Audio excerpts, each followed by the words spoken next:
Harka fuunee daawwattoota keenyaa akkam jirtan akkuma yeroo garaagaraatti sadarkaa addunyaatii fi uummanni Oromootis mammaaku hayyuun tokko jiraachuu jechuun manni kitaabaa tokko jiraachuu jechuudha.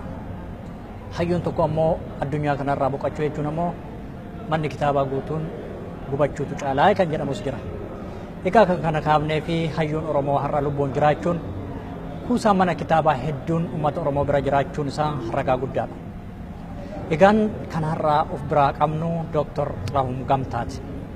Isaanis yeroo bara dheeraarraa jalqabanii waa'ee ogbarruu afaan Oromoo keessumattuu kuusaa jechoota afaan Oromoo yookaan dikshineerii illee gara afaan Oromootti jijjiiranii kan dhiyeessanii fi sadarkaa addunyaattis dhageettii akka argates beekamaadha.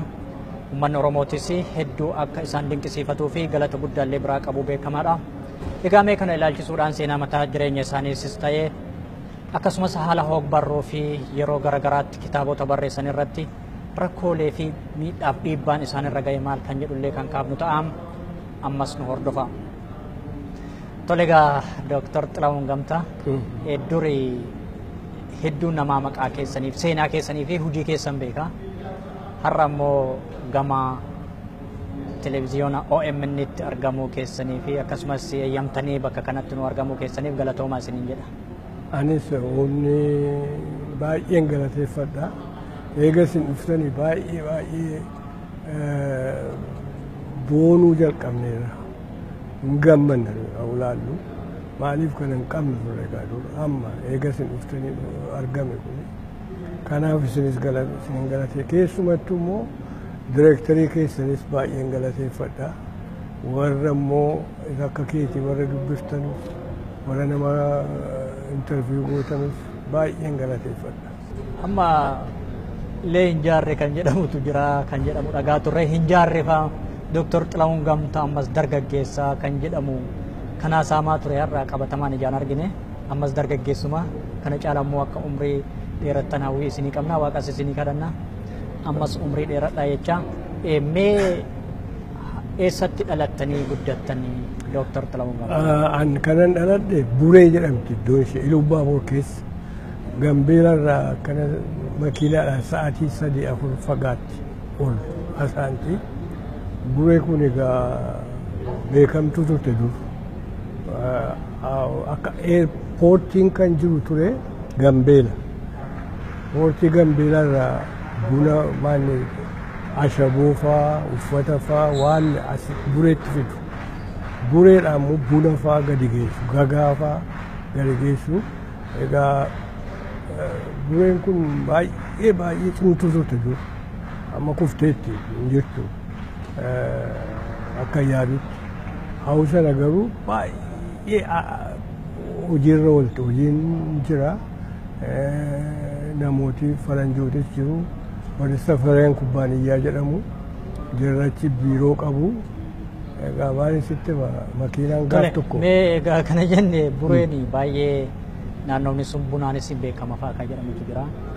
Bunni guddaan biyyattii kan oomishamee madda galii biyyattii kan ta'e naannoo Ilubbaaboor sanii achitti dhalattanii haalli barumsa keessanii eessatti barataa akka turtan akkasumas egaa sadarkaa dooktorummaan eebbifamtanii booda eessa akka barsiisaa turtan mee asumaan wal qabatee akkamitti? Kanan egaa baree ishee elementarii jechuukooti achuma Bureetti Daagmawaa Minilik jedhamti manni barumsaa achittin baree 1943 akka lakkoofsa Habashaatti 1943 fataraa qorumsa ishee darbeen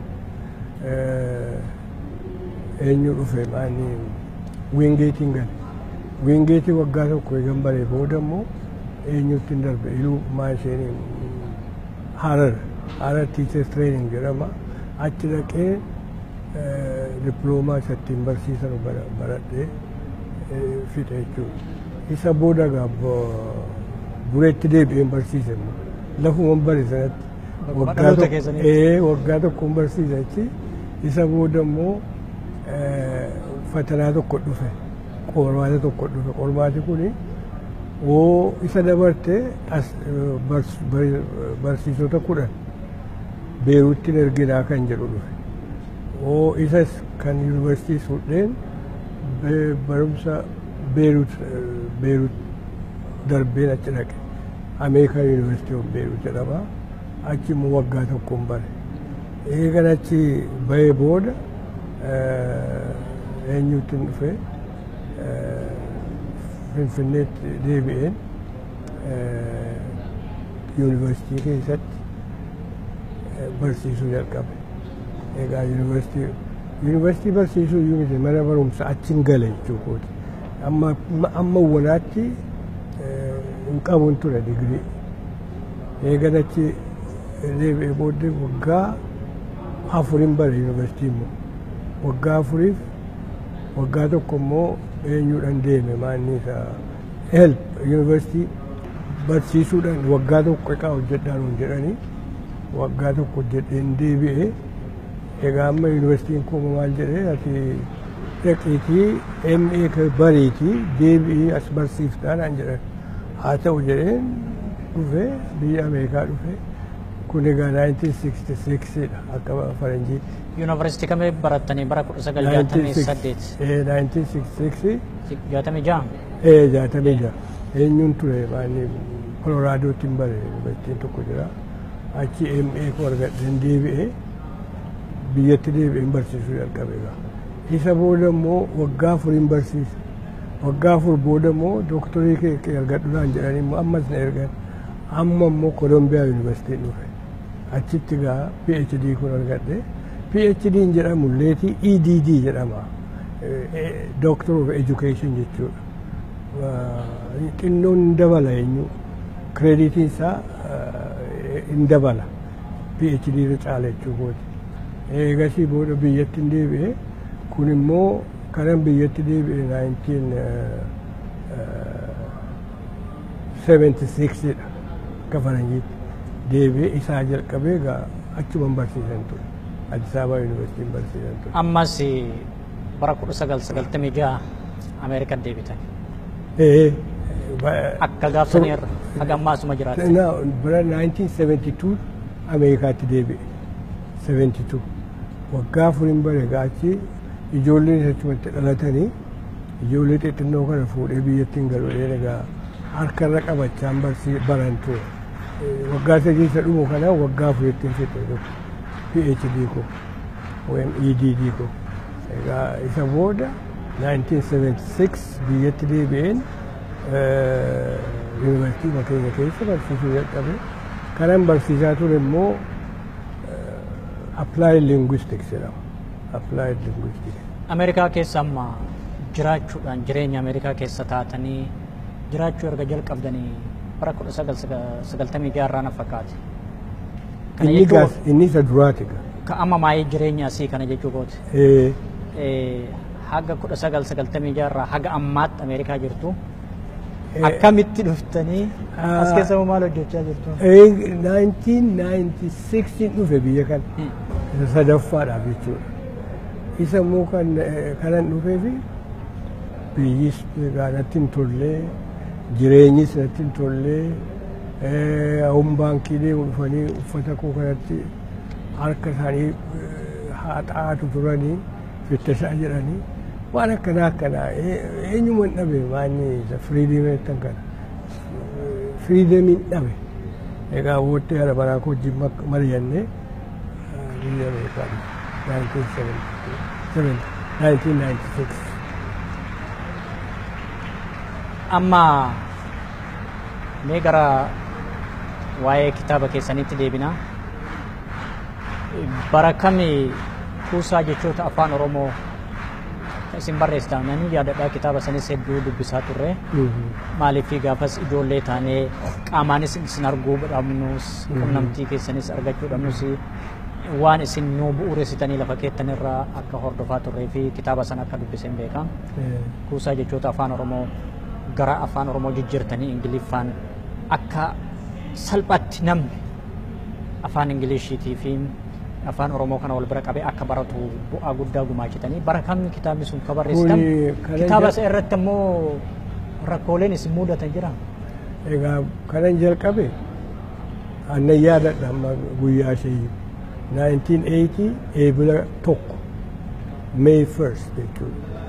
eegasii jedhe waggaa sadan tokkoon barreesse maaliifiin hojiin isaa salphaa miti guurrachuun funaannachuun jechoota kana oromoota dhaqeen gaafadhaa isan hin beekne ani immoo sammuu koo keessaa isan qabu lafan kaadhaa isan hin beekne immoo naman gaafadha nama tokko duwwaa miti nama sadiin gaafadha nama shanfaan gaafadha akka dhugoomsuudha egaa isa booda dikshinii kana sirrii umatti katabe natti fakkaa harkaaniin hojjedhamu akka ammaa hin qabnu eenyu taayipii katti godhan yookaan piriintii ittiin godhan kompiitara taayipii ishee duriiti malee kompiitara hin qabun ture harkumaaniin hojjedhan ture maaliif maanuwal egaa rakkoon isaa maanii alfabeetikal gochuufaa hojii yeroo baay'ee sitti fitti amma jechoota kanan galchu 13,000dha hawusan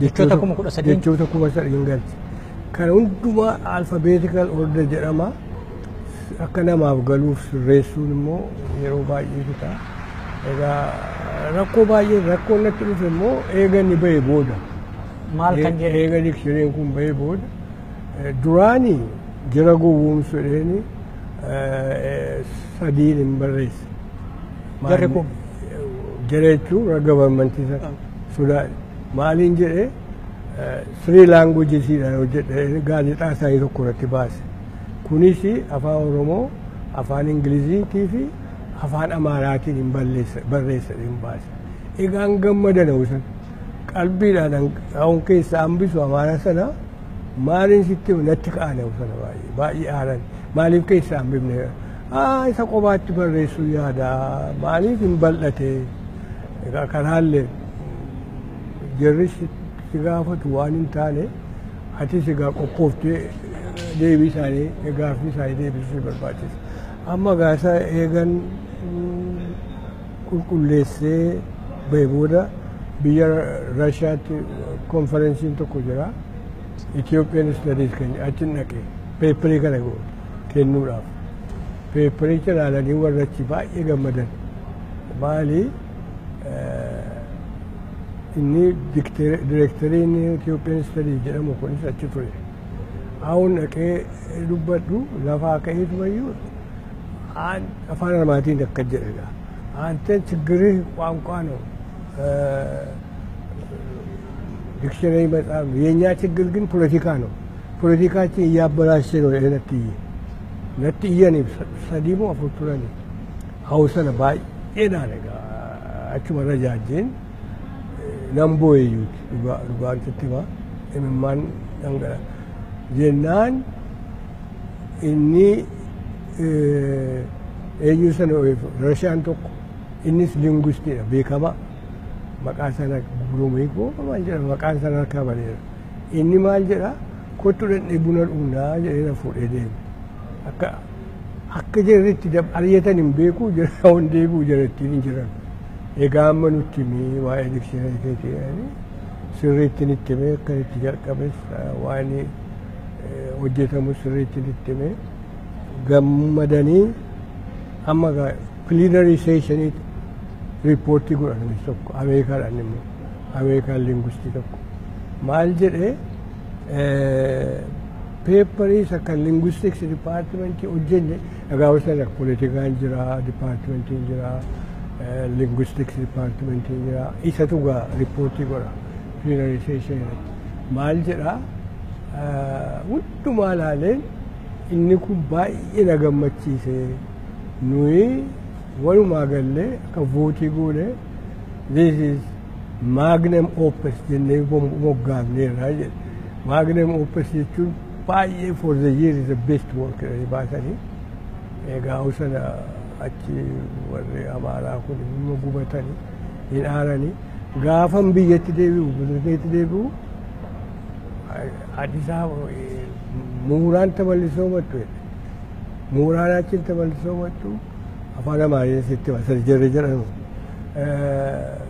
ወረቀታቸውን አቅርበው የተመለሱ እነገሌ ላይ ካንኩ መቃኩ ከይሳባሰን ከከምበረም ነው ይችላል ማሊፍ ሰንጎደ እንጂበኔ ጋፋ ኦሮሞ ከነ ማከምዩ ከነ በረይሲ ታጁ ዋንማ ኦሮሞ ታተኒ ነማ በከባራ maalumaaf kana barreessitaa jedhan maaliif hin barreessitan akademiishiidha politishanii miti akka nama akka afaan kooti afaan koo kana immoo barreessuun mirga kootiin jedhe egaa waan godhan dhabanii akkanattiin jaba jechuudha. Ifa wanaa godhan xinnoo dulluma keessa harkaa baddee waan jiru tokko. Asumarratti yeroo ammaa kitaaba kuusaa jechoota afaan Oromoo yookaan dikshineerii kana barreessitanii jechoota tartiiba isaatiin yookaan alfaabeetiidhaan kaa'uun qubee sanii baay'ee ulfaataadhaan yeroon sunis ammoo yeroo baay'ee haalaan jajjabaatu akka ammas hin kaaftan wantoonni hundi namaa aanja'ee yookaan qindaa'ee bifa ammayyaa ta'e kompiitaraan barreessuun nama ulfaataa hin jirus harkaan barreessitanii wareegama ulfaatu jechoota kanas bu'uursitanii dhiyeessuun jechoota kana ammoo hormaata jechoota baay'inaan bakka garaagaraa irraa namoota adda addaa irraa qorachuun baay'ee humna guddaa fi yeroo baay'ee nama gaafata ifaajee baay'eedha haa ta'u malee isa sanuu qopheessitanii uummata biraan ga'uuf nu biraan ga'uudhaaf yaadni kun maalirraa isinii ka'ee dhufe? Xiiqiidha. Xiiqii isa cimaa aarii. Eenyutti aartan? Yerumatti naaraga. Warruma afaan keenya gadi qabaa turan kanatti naaraga. Garuu afaan baaseetti dubbadhu. Maaliif morma narraa kutti? Amma tuulaaltan inni duraa inni 1989 inni bahe suni qubee keenyaan hin barreeffamne inni akka silaashii gidduutti foneetikal alfaabeetiin galche. Pronunciation isaa. Egaa kun inni alaa jiru qubee keenya miti. Akkuma warri linguistii isa jaallatan baay'ee. Maali eenyu gochuufani confusion jira godhe. Awu karaa kana dhufanu karaa kana hin deemu. Awu jirri karaa kana dhufanu karaa egaa nan rakkifadhe jechuudha. Maanni egaa qubee keenya kanan jalqabe 204 asin turan haa sana isamma jiru kan guddaa ta'e walitti qabisa durii sitti dabalee haaraa sitti dabalee inni kun akka 20 nan barreesse kuni isa irratti qubee keenyaan hin barreesse sirriitti maaliif sodaa dargii hin qabu ka achitti sodaa dargii baay'een sodaadhan ture jara woomsu eesumaniyyuu foneetika alfaabeetiitti galche hin galuuf jedhe dhuguma immoo hin galleef egaa booddee immoo eegan bira darbee booda qubeessa keenyaatiin barreessuun baay'ee salphaa ta'e argama baay'ee salphaadha maaliif waan argitu akkuma jirtuun dubbista amma amaarotee raawunaa morman maal jedhu qubeen keen dheeratee naan jedhu qubee ati fidde kun oromoo balleessaan dheerate naan jedhu keenya laa ammoo fidela lama duwwaadhaan balleessan laati bal'aa wennu bal'aa inni isa lamaan barreessinu kuni kan kee 5 6 ta'aa naan jedhe inni fonetikiidha kaa akkuma jiru amma kan kee gara tun isaan barreesse balaadha moo bal'aadha moo baala moo maal ta'a kanaafan kuni sirriitti hin barreesse kanaafan jedhee ittiin mormee oo barbaaddan immoo qubaatti na rakkisuu dhiisaatii konferensii uumaan jedhe oo barbaadde hundumti keessan kottaa hin didanii beektaa warri linguistii isaaniis hin didanii hin baqatanii bakkee teessanii na amachuu mannaa maaliif na waamtanii akkan waan hojjedhe kana isinii galu akkan godhu maaliif na waamne maaliif iyyuu konferensii hin baafanne jedheen gaafachuu qabe amma inni duri Itoophiyaan hojjetu suni direektarii ture inni amma darbeera baay'ee jiru amma inni faan isaanitti dhiqii qopheessii konferensii tokko ani ichitti isinitti himaa maaliif iyyuu kuni oromoon maaliif afaan isaa hin barreeffanne kanaan dura kan jettanu oromoon afaan isaa barreessuu hin danda'u kanaaf bulchuu hin danda'u jechuudha amma qabagaa kanaafan hiikee fi kanaafan kana qopheessee fi waan jedhanii egaa maali rakkoo maalii si hubate kan ta'etu kuni baay'ee hundumaa sitti himuu hin danda'u. Guyyaa tokkotti muuzii fa'aa fidanii mana dhufu dallaa koo keessa maal ilaaluudhaaf waan hojjedhu duraan haa dhaqan laa kana hojjechaa jiru jedhaan hin deebi'u warri securities akkan baay'ee rakkoo baay'ee ture. Haga ammaatti kitaabota meeqa barreessitanis? Inni beekamaa lama. Tokko dikshinerii amma godhe kana. Tu'oo barreeffama. Isa booda immoo egaa amma atu ilaalte linguistiksii xinnoo sitti immoo barbaada. Sagaleedhaan jalqaba afaan nama sagalee. Sagalee jechuun amma baa, dhaa, hawwa jettu isa iddoo lamatti laa eegta. Ba, la, balaa waan akkana isaaniin jalqabe. Sagaleetti dabarsee immoo jecha. Sagaleetu jecha uuma. Sagalee walitti qabamee jecha tokko. Jechooti kun immoo walitti qabamanii hima ta'u. Hima jechuun senteenseedha. Egaa senteensuun immoo booddee kompoziishinii ta'a, kitaaban ta'a, waan hallee ta'a. Egaa achiin hin jalqabee amma inni haaraan immoo jira. Haaraa hojjechuutti jira. Isa simbaafte dubbattan kana calluma hin guuramu. Miidiyaa laangweejii barreessaan jira. Haaraa. Egaa maaliif dikshinariin warri amma Oxford dikshinari kan jedhamu Ingilizooti ji'a afuritti qulqulleessu. Isa darbeetti dabalu. Isatti dabalamu hin dabalu. Isa immoo keessaa baasanii gatuu barbaadan hin gatu. Dikshinari al tokko duwwaa barreessee taa'uu hin dandeessu. Maaliif afaan kun hin guddata. Afaan namaa akkuma living organismidha. Hin guddata, hin du'a keessaa tokko tokko hin du'a, hin bada, tokko tokko immoo guddachaa itti dabalama. Amma isin itti dabalaa jirtu baay'ee. Isa immoo barreessaan jira. Egaa dikshinari inni duraa akkuma isitti ba'e 1989 ba'e. Inni lammataa 2004 ba'e. Inni sadaffaan immoo amma fixeera iyyuuti. Isa keessanii gararraa guuree itti dabalee egaa baay'ee bal'achaa deemeera. Innis dikshinariidha? Dikshinari. Yoom gadhiisu? Yoom gadhiiftan? Hin gadhiifne ammoo maaliin yaada onlaayinii irra isinii ka'a. Warri bitachuu hin dandeenye jiru. Kanaaf ammoo horii isin barbaadu achiin kaa'aaf jedhee yaadaan jira. Egaa kitaabni tokko immoo jira inni lammataa. Inni immoo 1995 ittiin barreesse. Inni seera afaan Oromoo jedha. Giraamarii jechuudha. Egaa giraamarii kana kan sirriitti barreeffameera. Baay'ee kan horii immoo naaf seera malee isa sanaa miti.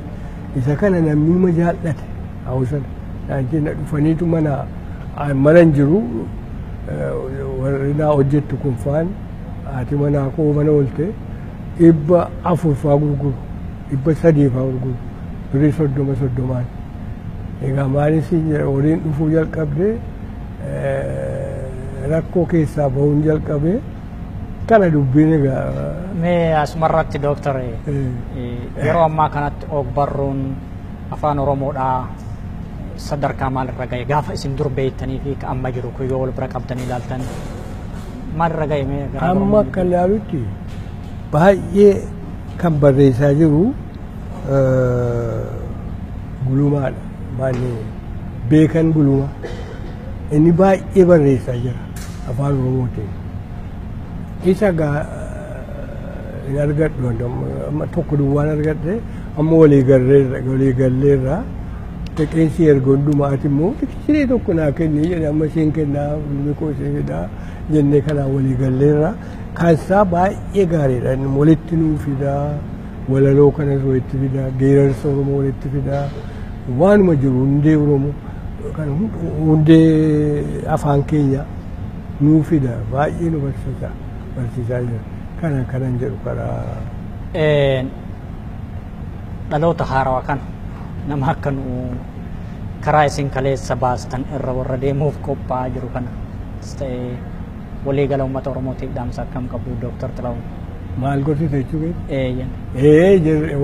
Amma gaa warri qubee jenereeshin jedhaman kuni cimoodha dhugaadha baay'ee gammadeera waan jedhu jedhan afaan isaanii qeerroo kan jedhu dhaggeeffadha reediyoo irraa funaannachuudhaaf isa keessaniif nan funaannadhaa egaa amma kanan jala gorsu jabaadhaatti fufaan jedha malee jalqabaniiru karaa gaariirra deemaa jiru karaa qajeelarra deemaa jiru ittuma fufaan jedhaan malee awwaalin gorsu iyyuu hin qabu isa garaa koo keessa hojjechaa jiru amma Oromoo Pirootestiin kuffaan akkamitti dhufe jettee yoo na gaafattu Oromoon hauma 1980 dikshinarii sun 1989 bahee asii akka naa galuutti egaa kun of jajuu miti baay'ee eenyu ta'aa dhufe Oromoon dubbiin galaafii ture egaa immoo televezyiinii nan baha achitti nan gorsaa ittiin himaa maaliif afaan keessan dubbanne maaliif afaan namaa duwwaa dubbattu kan namaas bara garuu keessan guddifadhaa dur jedhee itti himan ture egaa jarri kun ammoo isaan hojjechaa jiru isinis kunoo qubeedhaan hojjettu kunoo nan argaa akka inni guddataa deemu baay'ee na gammachiisa beektaa baay'een gammada dhugaa rabbi kanaaf ammas isuma jalqabdan kan itti fufaa oomninis nu jabaateera inni immoo afaan barsiisuu duwwaa miti yaada kennuu duwwaa miti oomni akka nu boonnu gochaa jira maaliif dur raadiyoon irratti dubbachuu illee kun afaan cabsanu jetti akkam afaan kana afaan shiboo keenya irraa cabsiti kanan dubbattu naan jedhu turani egaa amma kuni kana bira darbinee ga'uun keenya baay'ee na gammachiiseera. Dooktar Xilahuun Gamtaa hayyuu fi seenaa Oromoo keessatti galmee olaanaa nama qabudha. Hedduu ulfaadhaa galatooma yeroo isin irraan fudhu yeroo biraa yoo hireen jiraatti akka walitti deebinu abdiin qaba ulfaadha. Atis ulfaadhu galatooma ammoo galatooma. Egaan daawwattoota keenya imalaan magaalaa Waashingten DC taasifneen hayyuu Oromoo Dooktar Xilahuun Gamtaa akka hiree arganne ibsaa gabaabaa wajjin taasifneen isaanis galatoomfachaa isinis warroonni bakka garaagaraa irraa nu daawwattan ulfaadhaa jecha horaa bulaa.